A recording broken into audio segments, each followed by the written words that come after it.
Me llamo Nicole. Let's play 2 Spanish games for kids. If you'll win, hit the thumbs up button. Test yourself to see if you can remember where everything is. You get 10 seconds to memorize where each picture is. Are you ready? Hay un arco iris, hay un tornado, hay niebla.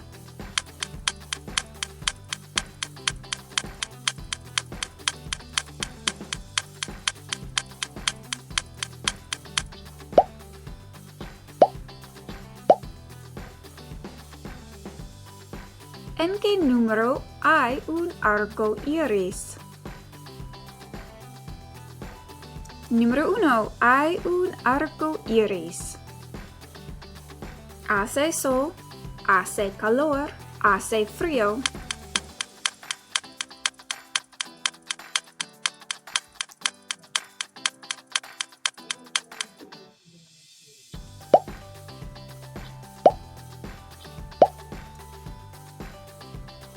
¿En qué número hace frío?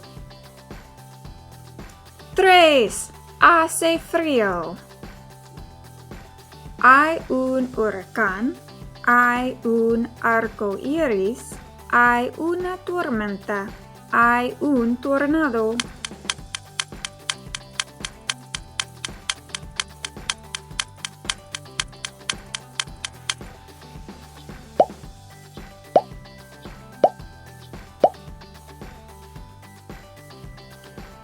¿En qué número hay una tormenta?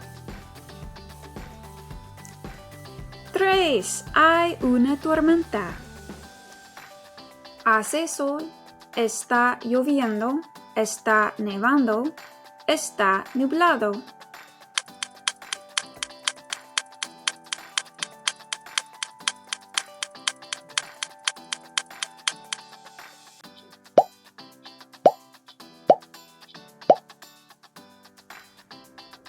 ¿En qué número está lloviendo? 2. Está lloviendo. Hace calor, hace frío, hay una tormenta, hace viento.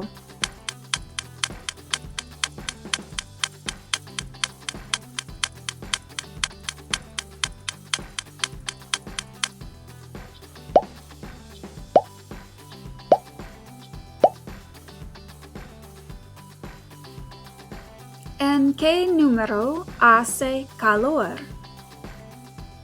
1. Hace calor.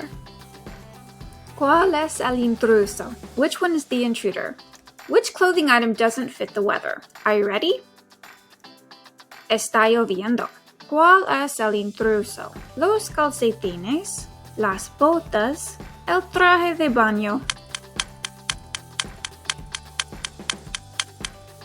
El traje de baño es el intruso. Hace sol. ¿Cuál es el intruso? Los guantes, las chanclas, la camiseta. Los guantes. Está nevando. ¿Cuál es el intruso? La chaqueta, la bufanda, los pantalones cortos. Los pantalones cortos. Hace calor. ¿Cuál es el intruso? La camiseta, la sudadera, las chanclas. La sudadera. Hace frío. ¿Cuál es el intruso? El traje de baño, los jeans, los guantes. El traje de baño es el intruso. Did you get them all right? Excelente! Now that you know some words for weather and clothing, let's have a conversation together. Click the link in the description and watch my next video so that you can learn how to say what clothes to wear in Spanish so that you can speak Spanish every single day. Don't forget to hit the subscribe button so you can keep learning Spanish with me. Parents, if you want to see your kids smiling and learning Spanish, click the link in the description box for more information about a live class with me. Your kids can keep practicing body parts plus learn important verbs to be able to speak Spanish better. We're going to create a mythical creature in the class. Hasta luego. luego.